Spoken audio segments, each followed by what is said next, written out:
La Barnahus de Terrassa dona atenció a tot el Vallès Occidental. Per tant, sí, estem parlant d'un volum important de població, però a més sabem que en violència sexual sempre, quan es posen dispositius en marxa i es fa més un procés de sensibilització com el que s'està fent per entendre el fenomen, sempre apareixen molts més casos a la llum. Com que estem parlant d'un fenomen que té funcionament d'iceberg, sempre hi ha una xifra oculta, el que fa és fer aflorar tota aquesta xifra oculta. Sabem que tindrem un volum de casos, entenem que dels elevats pel volum de població que tenem des de l'inici, i també sabem que amb l'experiència del que ha passat en el cas de la prova pilot a Tarragona, aquests casos augmenten de manera exponencial. És important que també vivim això com una bona notícia, que la violència sexual surti a la llum és una bona notícia, encara que ens faci haver-nos de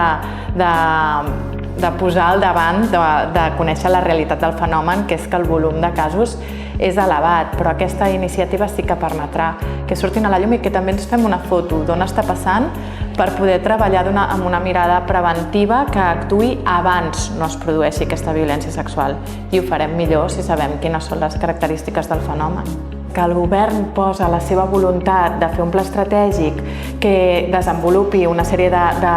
Barnahus a diferents territoris i que compta amb les entitats del tercer sector, socials, per tirar endavant amb tota aquesta part de posar-les en marxa. I aquí el primer camí és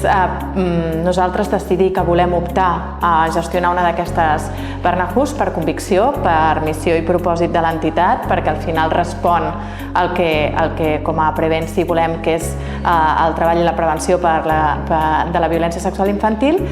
i en aquest moment nosaltres iniciem tot el camí per poder ser adjudicatàries d'una d'aquestes cases per la via del concert social, que és una via de col·laboració público-social i que passa en primer lloc per acreditar-nos com una entitat que té la capacitat per fer això a diversos nivells, que té l'expertesa, que té el coneixement i el rigor tècnic, però també que pot donar una resposta de gestió administrativa, de solvència, i això és tota la primera part del camí que iniciem i que, malgrat és una part burocràtica, existeix i és una part per la que les entitats hem de passar per poder accedir aquí, i és el moment en el que nosaltres decidim fer-ho en UTE, Prevenci, IRES i INTRES, entenent que juntes tenim una solidesa que ens permet gestionar amb garanties. I també treballar per cercar aquell territori al que nosaltres sentíem que podíem aportar valor com a entitat per gestionar la Barnahus. Nosaltres també hem hagut de fer aquest treball d'adequació, buscar un espai que s'ajustés a aquestes característiques, que encaixés també a tots els nivells, a nivell econòmic, a nivell de disposició dins del territori, a nivell de poder tenir unes característiques d'accessibilitat. Aquest ha sigut també una part del camí, i finalment presentar un projecte tècnic i, sobretot, una cosa que per nosaltres té molt valor, presentar un equip expert, format i motivat per treballar en això, que pogués entrar a gestionar la Barnahus. Llavors, aquest camí són molts mesos. A la Barnahus hi ha una figura de coordinació, que és la persona que vetlla pel funcionament de tot, i que en aquest cas és la Mariona, és una figura molt important a l'equip, és un aglutinador.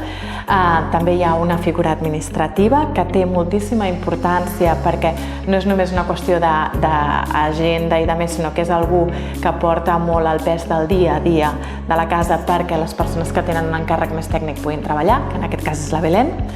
I després tenim dues figures de professional de la psicologia, que són el Leo i l'Antònia. Són dues figures de treball social, que són la Laia i l'Anna, i elles treballen en binomi, és a dir, una psicòloga i una treballadora social treballen juntes i porten el mateix cas. Tenen encàrrecs diferents en funció de la seva disciplina, però sí que treballen de forma constant, de manera conjunta en tots els casos que tenen.